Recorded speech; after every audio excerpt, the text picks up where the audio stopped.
if you've ever played pinball, the problem with the game is that the ball is constantly trying to fall down and out of play. That to me is a far better analogy for what's really happening with marketing. This is the B2B Performance Marketing Podcast by Webmarketer, here to help you make the right moves with your B2B advertising. No spin, no smoke and mirrors, just honest insights from the advertising front line. Welcome back to the podcast. Now, at the end of every episode, we always ask for topic recommendations, and by far the most requests we get are for social media and email marketing. So today, I'm really excited to be joined by Phil Treagus-Evans, co-founder of Giraffe Social and author of the Amazon best-selling book, Human First Marketing. Over the last 13 years, Phil has grown Giraffe to a team of 14, working with clients on their organic content, paid social, and influencer marketing. Now, what really sets him apart is his belief that in a world of AI-generated sameness, the real competitive advantage is still human. People, stories, advocacy, the stuff that creates a genuine connection. In this episode, we're really going to get into his human-first philosophy, as well as why he thinks traditional marketing funnels are broken, how his Pinball Method reflects today's messy, non-linear customer journey, and of course, tying it all back to the B2B world. Welcome to the show, Phil, and thanks so much for joining us. Pleasure to be here. So let's start with Giraffe Social. Did you want to talk a bit about how you help businesses and how your human-first principle came about? Sure. Yeah, so Giraffe's been around for just over 13 years, and we help established brands to adopt sort of human-first style social media. And what that means is putting people back at the center of marketing strategy. So helping brands sort of celebrate their team more, perhaps, zone in on their founders a little bit and tell their stories, but also focusing on customers and figuring out how can we celebrate customers? How can we try and turn customers into advocates through human first principles? The human first principle really, it came about maybe 2 or 3 years ago, and it's really spiraled from there because originally it was just from a repositioning of the agency, and we were doing all this research, and I just kept seeing the same pattern, and that was that all of the clients that we had that were most successful were the ones where we were doing things that focused on people. And I think we've all seen that as marketers over the last sort of 5, 6, maybe even 10 years with things like influencer marketing, like erupting and becoming sort of so popular. When I looked around at other social media agencies, all of them referred to themselves as social first. So naturally I was like, I don't want to do that. So then I sort of coined this term human first social, human first marketing, told my business partner about it. He took some convincing.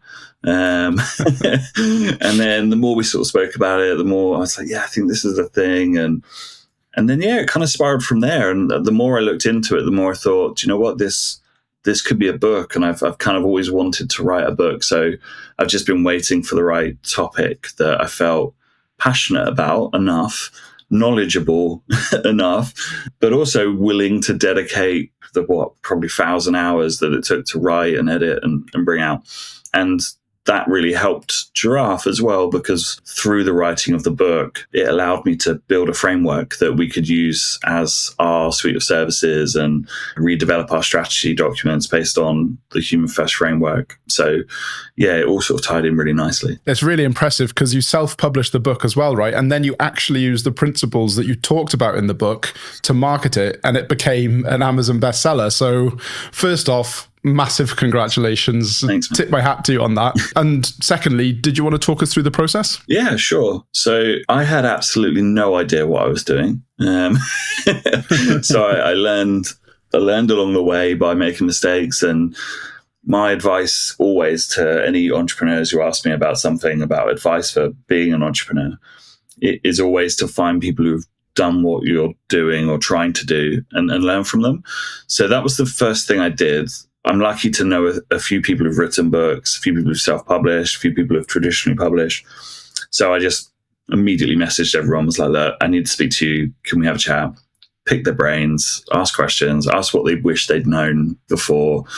But by that point, I'd really started making a good dent into the first draft. So I'd probably written about half of the book at that point.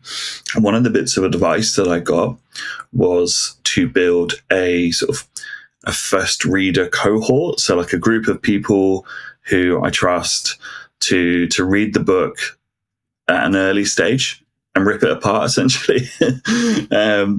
So I did that. I reached out to some senior marketing people in brands, some other agency founders, and friends and family. And luckily, a lot of people kindly agreed to do it and would literally give me line by line edits in terms of, oh, wow, is this true? Or what do you mean by this? Or, my business partner, Kane, 50% of his feedback was just clunky. Just, this is clunky, this reads clunky.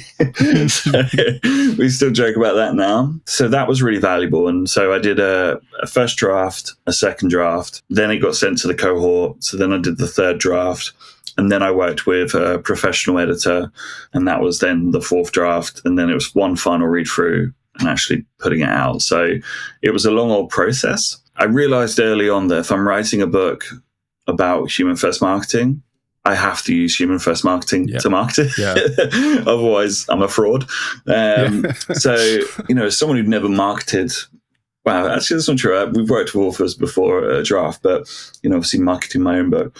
I just decided to be really as authentic as I could be and post the journey. So I would put out updates on LinkedIn to say, 10,000 words down, this is what I'm writing, this is what I'm struggling with, and was really kind of quite vulnerable, really, about the fact that I don't know what I'm doing. I'm just writing a book and trying to figure this out as I go. The amazing thing was just how many people sort of bought into that journey. And by the time the book came out, I just feel like there was enough people who felt ownership, part ownership of the book, because they'd given me advice. Some people had read some of it. Some people were just commenting every time I posted to sort of cheer me on, and it meant a lot to me, and it really carried through. Because like you say, on day one, it became a bestseller and topped 5 of the categories I was in out of 6, which was insane. And actually broke into the top 1,000 books on all of Amazon. Wow. It was baffling. And I spoke to a friend of mine who was like, I can't believe that's happened. And I love the fact it's just testament to the power of people in marketing and what can be achieved when people feel like they're on your journey with you and they feel bought into what you're doing. Yeah, it makes so much sense. We were talking about kind of the glut of AI content that's around now that maybe doesn't have that human connection. So I know that obviously a huge benefit of AI is that, people have maybe increased the volume of their social media. Yeah, I'd love to hear your thoughts around that, kind of where the human first approach kind of fits in with AI. Yeah, so I think the usual expectation is that I hate AI because I've written a book called Human First Marketing. And it's not true. I think AI is invaluable. And I think anyone who is resisting it probably needs to wake up and think, do you know what? This isn't going anywhere. We need to start thinking about how do we embrace this? How do we utilize it? That being said, I do think a lot of people are using it incorrectly, and it's encouraging a lot of lazy marketing. And we can all see, right? I mean, you scroll through LinkedIn and you can kind of tell like which posts are AI written. Same with comments. It's always funny to me when I'm posting something about Human First Social and then there's a comment underneath that's clearly AI written, but it's like, completely agree. Like, human first marketing is the future of marketing. And it's just like, come on, like, we all know what's happening here, right? So, I'm not anti-AI in marketing. I guess I'm just anti-lazy AI in marketing. That makes sense. And I do think that human first marketing is the perfect antidote, because as we all become even less trusting of brands and of marketing and of ads, the one thing that it won't be able to replicate is just real people having conversations like this. Like, this is, well, I mean, I don't know. I've never met you in person. Maybe you are a robot, who knows? But you seem pretty real. But yeah, so, these sorts of things where people can see your face and they can hear the tone in your voice and sort of hear your opinions on things, and it's messy and real and it's not, polished. And adopting a human first approach is kind of one of the ways you can protect yourself from the just absolute sheer onslaught of garbage that we are going to get served through AI. I think people will be craving real humanity than ever. Yeah. And I guess as well, like by its very definition, AI is average, right? And I was in kind of HeroConf in Brighton earlier in the year, and one of the speakers talked about, how AI isn't a race to the top, it's a race to the mean, because it's like the mean average of everything that's already out there, right? And I guess going human first, you have that something that's special rather than having something that's literally an average of everything that's out there. I saw an interview with Rick Rubin, the music producer, and he talked about how if you had an amazing script for a film and you gave it to 5 different AI tools, you're likely going to get 5 pretty similar films. Whereas if you gave that same script to 5 different film directors from different genres, you're going to get radically different films, interpreting them in completely different ways. And he said, the difference here is a point of view. And as you said, AI is going to revert to the mean, revert to the average. They're all using pretty much the same data set. Which in some situations is really valuable. But when it comes to being creative, it's kind of the opposite.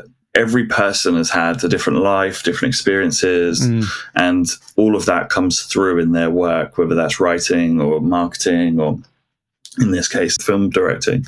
And that's special, right? I mean, I think films, going off on a wild tangent here, but I think films are going that direction anyway, where they're so many of the films now are just like, it's the same. It's just re-churning out the same narratives. And I think when you do get a film that's like, wow, this is crazy. Like I watched Poor Things recently, I think it's called, Emma Stone, and it's just nuts. Like it's just bonkers. And you just sort of think, this is art. This is why we love these sorts of things, because they are so unique. And yeah, I'm worried that we'll lose that in marketing. Such a good point. And I guess on the subject of media as well, and I was keen to bring this in because we had a good conversation of comedy as well when we were in our first catch up, right? And I know that Bill Hicks was part of an inspiration, I guess, in writing the books. Is that fair to say?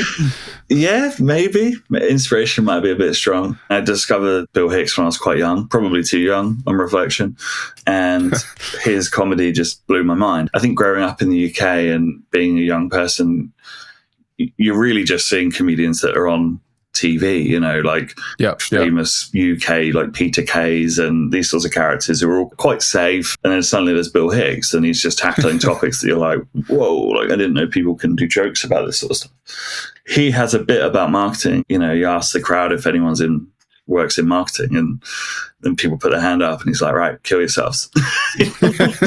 and says, you're devil, the Satan's little helpers, and does a whole bit about it. And it's really funny. But at that stage in my life, I had no idea that I would work in marketing, start a marketing company, write a book about marketing. So yeah, I joke in the book that maybe this whole thing is me just trying to improve marketing to the point where Bill Hicks wouldn't hate me if he met me, which obviously, sadly passing away. But so it's posthumous. But yeah, his opinions on marketing certainly impacted how I feel about my career. And I think all marketers have a little bit of it feels like a dirty profession sometimes. It can be like, how do we get people to do things and how do we get them to buy things? And naturally, you're going to have light and dark with that. And there are people who are probably more manipulative and prying on pain points and trying to make people feel a certain way so that they feel like they need to buy a product or a service. And it's gross. And I just don't really want marketing to be like that. I want marketing to be a force for good. And I think it can be. It just needs to be done right. I totally hear you on that. I grew up in rural West Wales where there's, quite a big kind of hippie population, I guess. So there's a lot of, consumerism is not really a big thing. And there's a lot of kind of traditional social moral values that you kind of grow up with. Yeah. So I've always got that same thing where it's like, I'm not necessarily anti-consumerist, but I also do feel very grateful for the set of clients that we work with, where you kind of know that you're helping people by promoting them. And I guess on that same kind of topic, when you're doing marketing for good or you are conscientious about the marketing you're doing, it's not about tricking people into buying something that they weren't going to buy. Yeah. It's more about kind of presenting the case on behalf of your client to make a good decision, right? One of the big messages in the book is that I think as marketers, we need to stop focusing on short-term sales leads and think more about advocacy and, create marketing campaigns that are designed with the idea of how do we provide so much value that people don't just want to buy from us, they want to buy from us again and again. They want to tell people about us, and it's because we're doing good and we're providing value, we're delivering, excellent service or excellent products. And then at that point, marketing becomes easy, right? Like if you're a brand that people love and believe in and align with, and you're clearly just doing your best to be a good business, doing good, it's only beneficial. And I think you'll see the results. To that point, we were talking as well about how you maybe think that the linear sales funnel, the linear marketing funnel is kind of past its sell-by date. And I know that you've got your own alternative, which is really fascinating. So yeah, I'd love to speak to that. I'd love for you to speak to that a little bit as well. It's weird really, because when I started writing the book, I had no intention of writing about marketing funnels and alternative methods. And then the last chapter in the book is about strategy. How do we bring all of this together into building strategies? And the more I thought about the marketing funnel, the more I was like, this is stupid. I just don't understand why we're still using this. I kind of rip into it a little bit. And it's been really interesting that all the interviews and stuff that have followed the book, this is the bit of the book that people are always like, we need to talk about this. So yeah, it's been really fascinating. So let me go into my spiel, get on my soapbox and talk about why marketing funnels don't work. So firstly, the marketing funnel's ancient. I had no idea, but the first sort of iteration of it literally is, I think it was in like 1898. The world's changed a fair bit, right, since then. I mean, we're talking like, 130 years almost. So that's the first thing. The second thing is that the marketing funnel doesn't really represent reality anymore. And I think you could argue perhaps it never did fully, but I think now the customer journey is so chaotic. Yeah, and I guess the internet's not as primitive as it once was, right? Which maybe supported a more linear funnel. We're consuming media in hundreds of different ways every single day. And as a result of that, we're consuming marketing in the same way. So trying to plan a marketing strategy based on the idea that someone will discover your brand, consider your product, convert, I think we're planning and building around an idealized reality that isn't actually happening, which seems flawed. I also think that the visual of the funnel is wrong because it assumes a gravitational pull. It's like this idea that you're bringing people into the top of the funnel and then they just kind of naturally trickle down into becoming customers. And again, the reality of this is the opposite. Like, people pay money to not see ads and to pay premium accounts on YouTube so that you don't interrupt their videos. Like, people don't want to be marketed to. That's the the realization that we try and probably not think about because it undermines what we're trying to do. But the reality is people don't want to be interrupted when they're doing things. And so this idea of this gravitational pull of people coming down the funnel, the reality is it's the opposite. It's like there's a huge vacuum at the top that's sucking people back out of the funnel. The other one is that, as I mentioned earlier, I think advocacy should be the goal of marketing. Building advocates. And by that, I don't just mean customers, I mean team members as well. Sometimes you see funnels that have advocacy on the end of them. I think they're more of an afterthought. I don't think people see it really as the end goal. I think it's a nicety and something that doesn't really get planned for. And you can see that in the fact that most huge brands focus so much more on acquisition than they do on retention and advocacy. How many times do you see promotions where it's like, new customers, you're going to get this, where it's like, meanwhile, existing customers, your prices are going up. It's backwards for me. I just don't think it makes any sense. So how do we solve this problem? I think the first thing is getting comfortable with being uncomfortable, because mapping the modern consumer journey is almost impossible.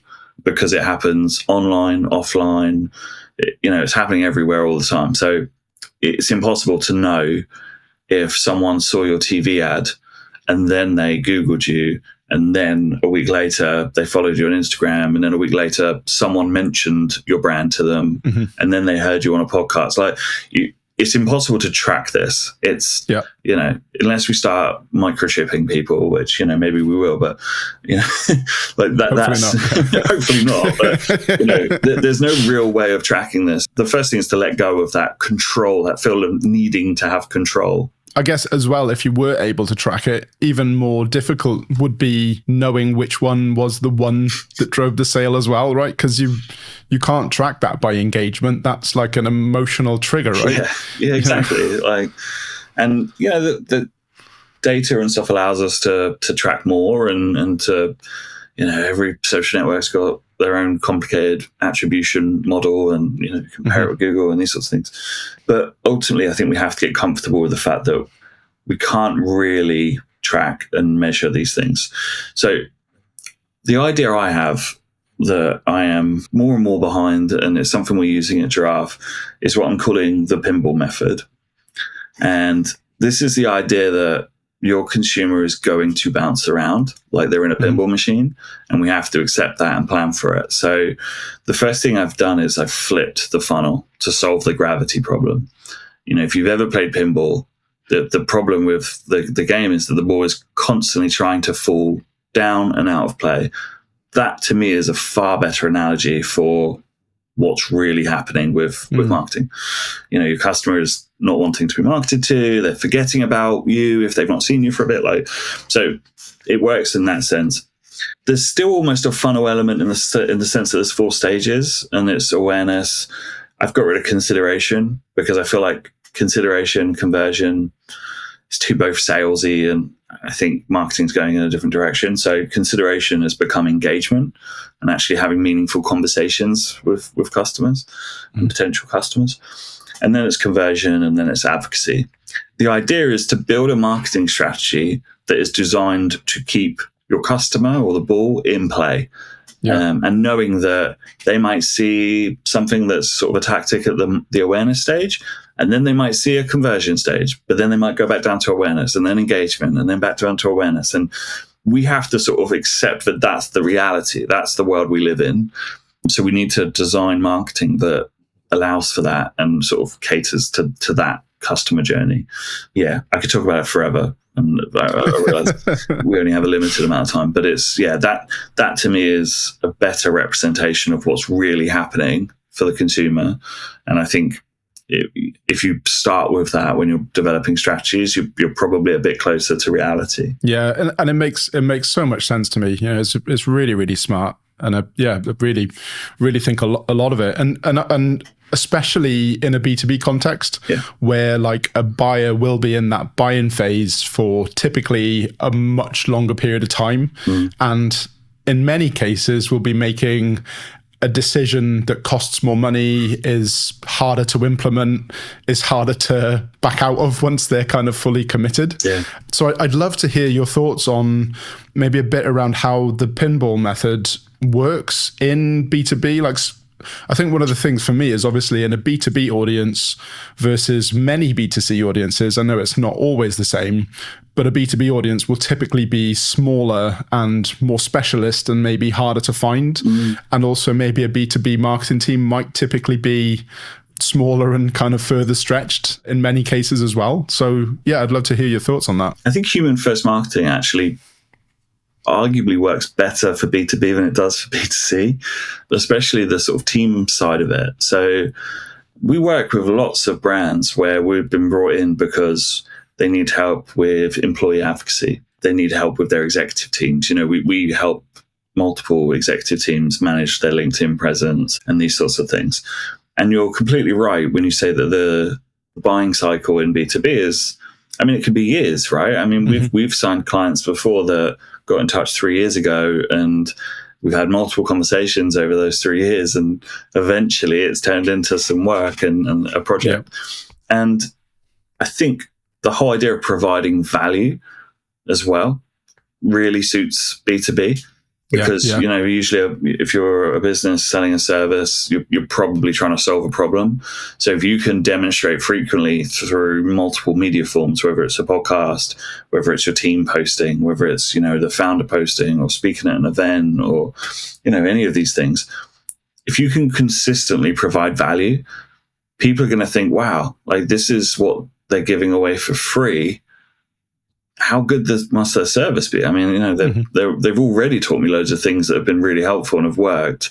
That's the ultimate way, right, to do this. Because when I look at Giraffe and I think about the clients that we end up working with, the commonality between all of them is relationship. We've ended up getting the deal and working with them because there's trust. We've proven credibility. We've proven that when we say we're going to do something, we do it, and we've built rapport.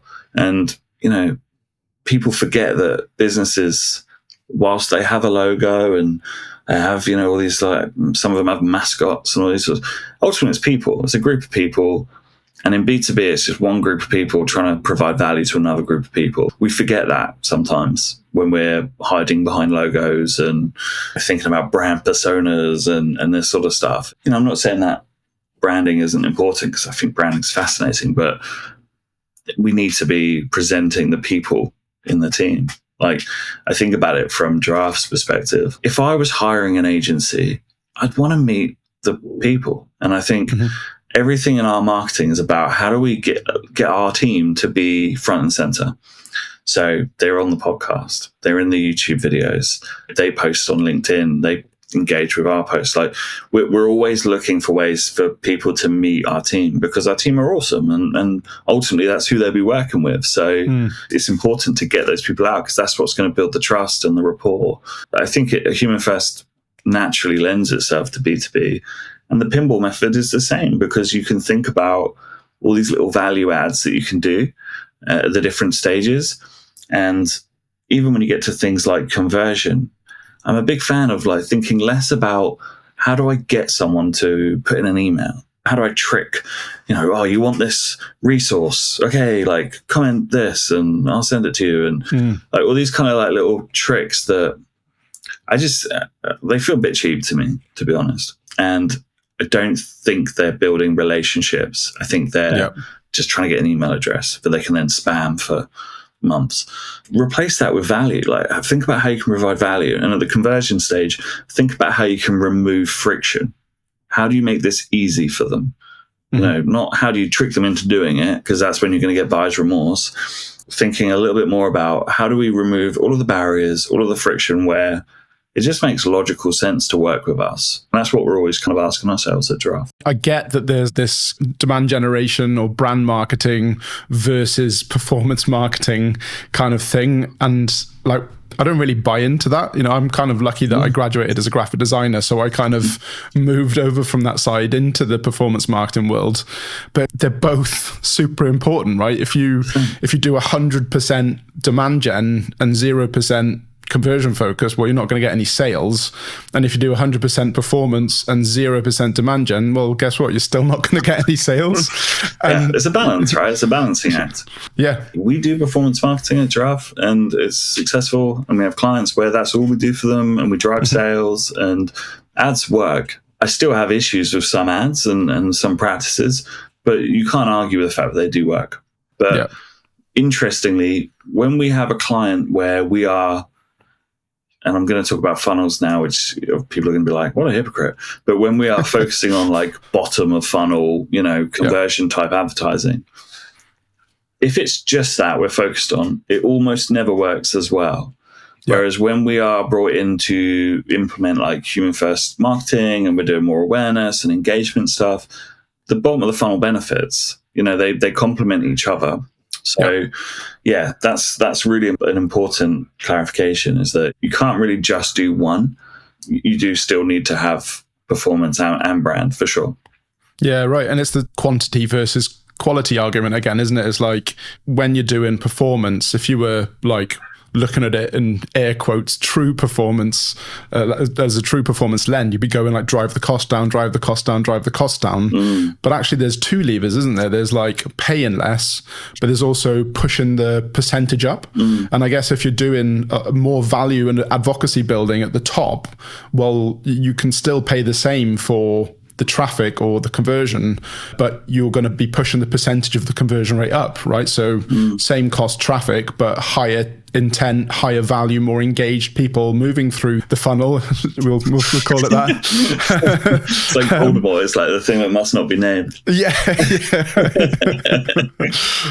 But yeah, every click is a person, right? Isn't it? Traffic isn't just numbers. There's people on devices. And if they're much more engaged and have a much higher level of advocacy, well, that same number of traffic, same number of visitors will convert at a much higher rate. And arguably, I'm kind of theorizing here, but I'm guessing that they'll close at a later date down the pipeline as well. Not all customers are the same. And if I think about it from like a book sales perspective, so stuff that I'm sort of experiencing now is that if people buy the book and they just don't really read it, they've just sort of bought it, maybe I've asked them to buy it for numbers on day one and they've not really read it, like that isn't the same value as someone who's bought it, reads it, massively engages with it, wants to tell people about it. Like the same sort of amount of money coming into the bank account, which, is basically peanuts and nothing. Anyone who thinks writing a book makes you money, it's not the reason to do it, because it definitely doesn't. It's more valuable to me to have someone who becomes an advocate and goes, actually, I really love this book and I love the principles and I want to tell people about it and I want to talk about it. That's worth paying more for or putting more effort into, right? And that's the thing, is like with performance only, if you are focused purely on numbers, how many can we get? How cheap can we get it? If some of those people end up refunding or, thinking, actually, I don't really know if it is what I want. How many times, I'm sure you've had this, we've run lead gen campaigns and you get hundreds of leads and then you start speaking to them and they say, I don't remember doing this. Or like, I'm not really interested anymore. Yeah, it looks great because we got you 500 leads and they cost 30p and, great. But if none of it converts and it's not quality, then it's a waste of everyone's time, right? I mean, that's where that 100%. Providing the value sort of comes in. I was just about to say that. To your point, that's usually a value thing because you often find those, I didn't get in touch or I don't remember filling in that points, either when you're promoting a lead magnet and the lead magnet doesn't offer a value, doesn't offer value of any sort, or you're running like a lead form type ad in Facebook or LinkedIn and you make it too easy to submit the form, so it's like when there's no inherent value. So for example, like a lot of the time in those lead ads, we will strip out the default email field and we'll put a custom one back in so that people have to type their email address in. You're making sure that people really want it and not just kind of accidentally clicking and opting in, because it's 100% a value thing. I couldn't agree more. Yeah. And I mean, you see it, don't you? You see it in your own businesses that, we've had periods of time at Giraffe where we would have 50, 60 inquiries a month. And it's like, that's amazing. So good. Yeah. But 70, 80% of it is stuff that we just wouldn't take on and it's not a fit. And all it does is create loads and loads of admin and time. And especially if you're a company that really cares and doesn't want to just ignore everyone and still wants to try and be helpful, going for quantity is not usually the right thing. No, absolutely. If you go for quantity and you get loads of bad stuff, well, you're taking opportunities away from somewhere else at the end of the day, aren't you? True. Yeah, that's true. So we've talked about lead ads and we had a really good discussion before about landing pages that I'm really keen to get back into again. So I've kind of got mixed views on landing pages. I know how important it is to have a dedicated landing page, like that message match promise. You make a promise in a piece of social media, in an ad, you kind of want that next step to make sense and you want it to be a good user experience. One thing we were talking before was about the nav bar, right? You look out there, you see the kind of the research, the advice is to remove the nav bar for like a 30, 35% bump. We've got mixed experience of doing it, right? In some cases, the conversion rate goes up. In many cases, it goes down. And I know you've got some quite strong thoughts on one-shot landing pages. So I just wanted to pose the question to you. I think landing pages, they were really effective in the early days of like internet marketing because the people who were visiting them were less savvy and couldn't really pick up on the subtle, like, oh, this isn't a website, this is a landing page. They're different. Yeah. And that's not the case anymore. I think most people now are savvy enough that when they land on a landing page and there's no nav bar and there's massive titles and a video to click and then like, you got to do this and fill in it. Like people know what's happening. And it's not a nice feeling. It's a bit gross. It's a bit like I'm being I'm being funneled. Yeah. And no one wants to feel funneled. Also, it makes me immediately question the value. Yeah. Like if I am interested in something, I click through and it's like a landing page with big text and a video and it's 5 case studies. And then they're like, right, put your email in here and I'm going to send you this free thing. And I just never do it because I'm like, if what you were providing was of serious value, you wouldn't have to do this. Like, you wouldn't have to have this page that forces people through a system. And then you go into an email marketing chain where it's designed so that over the next 6 months, you're going to get like an email every week. And I don't know, to me, like, I know, there's definitely industries where I'm sure it's still really effective. But for me personally, it's not the sort of marketing that I want to do. I just don't think it's customer focused. I think that is very like sales focused and revenue generating. And I do think that we're only going to see them become less and less effective because people will become more and more savvy. People want to do research. If they head to the site and there's no nav bar, immediately like the sort of UX of it is jarring, and you sort of think, that's weird. Why can't I go to another page? Like I'm sort of forced to stay here in this prison, this funneling prison. So I'm not a big fan, as you probably tell. I think it's an interesting one, isn't it? Because we recorded an episode. I can't remember. It was either episode 8 or episode 9. Don't hold me on that because it's probably wrong. But we were talking about optimizing your marketing promise, and we distinguish between a promise and an offer, because like what you'll often find is, there's been loads of those posts on LinkedIn where it's like, the sales funnel is dead, and loads of people saying it's not dead. It works really, really well for me. But in my mind, you've kind of got 2 different marketing tracks to choose from. And I'll talk about the offer one first. Like the offer one is where you make an offer that's good enough to make a snap decision. So it's like you are loading the offer with everything that you've got to try and make a snap decision. And then the sales funnel type landing page still works well for that. But if you're moving into a promise, well, like you said, that feels a bit gross because you're kind of trying to do something a bit more wholesome and then using kind of more sneaky tactics to try and execute it then, right? This could be a wild analogy, so stick with me. But, if you think about like walking through a market store or something and someone comes up to you and they go, do you want to buy my product? And you sort of say, not too sure. And they go, well, I'm going to throw in this and I'll also give you that. And I'll do a discount and I'll do this and I'll do that.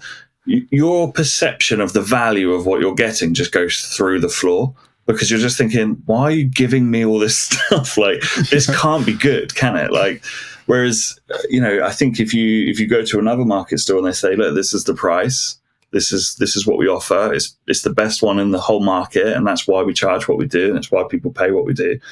I know which one I'd rather buy. And I learned a lot of this from my wife. I mean, she runs her own business and she has a real strong perception of the quality of what she does. And she's very uncompromising. This is what I charge. This is who I work with. This is who I don't work with, what I don't take on. And as a result of that, she has, a select few customers, but they are the best customers that she could have. It's a perfect fit. You read the reviews that she gets for her services and it's like she's walking on water. I mean, it's incredible, and I just think, how are you doing this? But a lot of it is down purely to the fact that she is so selective and so sort of like, I'm not going to try and force you to work with me. Like, I know what I do and I know what I'm good at. And if that's a fit, great. If not, no worries. I know it's like a nice thing to say in principle, and people might think, well, that's great, but what if no one wants to work with me? And I get that, but it's just finding that balance. And I think when you're going down a route of tactics upon tactics to like, please just give me your email, like put in this thing, like give me a credit card. Like, I just think at that point, like maybe you're focusing too much on marketing and not enough on the value that your product or service delivers. Yeah. To that point, at the end of the day, if you're getting, 1 lead in 2 to close versus 1 in 100, you're still getting 1, right? But it's just like you're being selective over the one that you're choosing, and your marketing is actually speaking to the right people rather than getting 100 people that aren't relevant or you couldn't work with. You've got 2 that could potentially fit, and you're still working with one, but that one person is more likely to be a better fit, a longer term client, potentially higher value, all of the good stuff that marketing is all about finding, right? And that's the brand piece, isn't it? Having a website that positions you correctly, sort of makes it clear who you work with, makes it clear like what sort of, how premium or how sort of value focused you are. And it's like thinking about who am I really communicating with here, so that when the right person who's like the perfect customer for us hits the page, everything feels right for them to say, yeah, I'll get in touch. And there's no red flags. And as I say, for me, the portion of the market that would still really respond positively to a landing page, and I'm talking like, I'm sure there's really good landing pages, but like the sort of classic, landing pages that we all know and love. 80% off countdown timer. Exactly, yeah. Like, I think there's a smaller and smaller margin of the market that would actually respond positively and leave with a positive feeling. It's more negative than anything else. I guess the last thing for me to ask you is, where do people find out more about People First Marketing? How do they get in touch if they have any questions? Sure. So the book is on Amazon. It's the easiest place to find it. If you're wanting to follow along with me, LinkedIn is probably the platform I'm most active on. And then if you need any help with your social, then giraffesocialmedia.co.uk is the web address for my agency. Thanks so much, Phil. It's been a pleasure. Yeah, pleasure. A huge thank you to Phil for being so generous with his time and so transparent with his insights as well. As always, here's a quick recap with the main takeaways of the episode. Put people, stories, and advocacy at the center of your strategy. Don't just build it around the platforms themselves. AI actually isn't the enemy. It's lazy use of AI that causes the problem.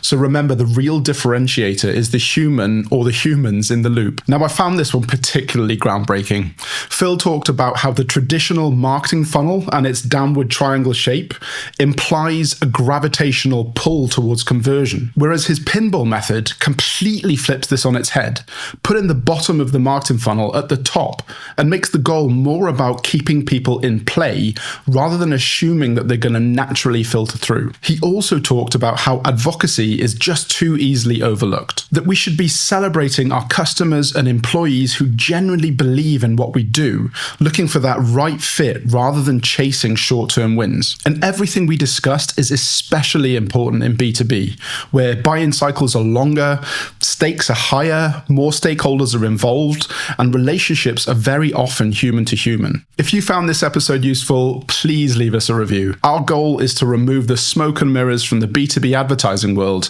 and reviews help us so much towards this. If you're facing a challenge or you've got a burning question that you'd like us to cover, please let us know. We'd love to hear from you. You can head to webmarketeruk.com/topic and fill out the form. We really want to make sure that every episode is grounded in the real world and is as useful as possible, and we read every single message. Thanks so much for listening, and I'll catch you on the next one.